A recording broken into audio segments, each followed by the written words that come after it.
Buon lavoro! Ciao!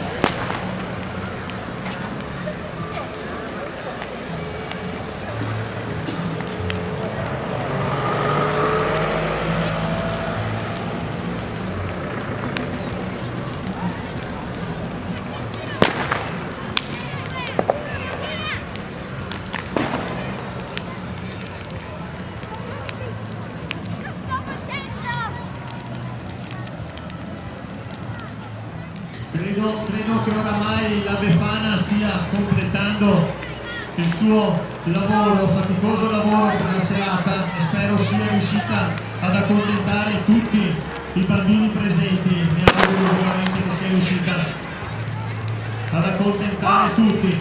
Fra poco inizieremo con la lotteria, ci sono ancora un po' di biglietti in vendita, li trovate sotto al banco del ristoro, all'estrema destra del banco del ristoro, che avesse voglia di acquistare gli ultimi biglietti presenti. Ora 10 minuti e procederemo con l'estrazione di questi favolosi 30 premi.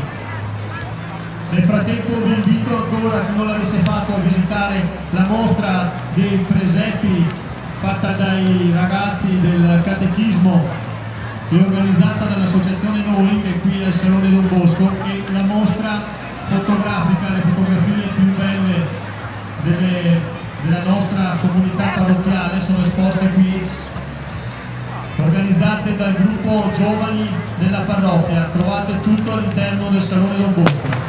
Approfitto per ringraziare, oltre a tutti voi che siete qui intervenuti questa sera, ringraziamo tutti quelli che hanno collaborato per il buon esito di questa manifestazione. Ringraziamo i volontari della Croce Rossa Italiana che sono qui con noi come ogni anno.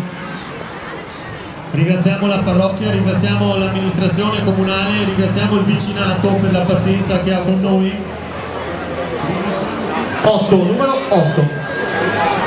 Peseo numero 8. Va bene, a posto, vi salutiamo tutti, ciao, è stato bello. Prossimo anno. Già finito qua.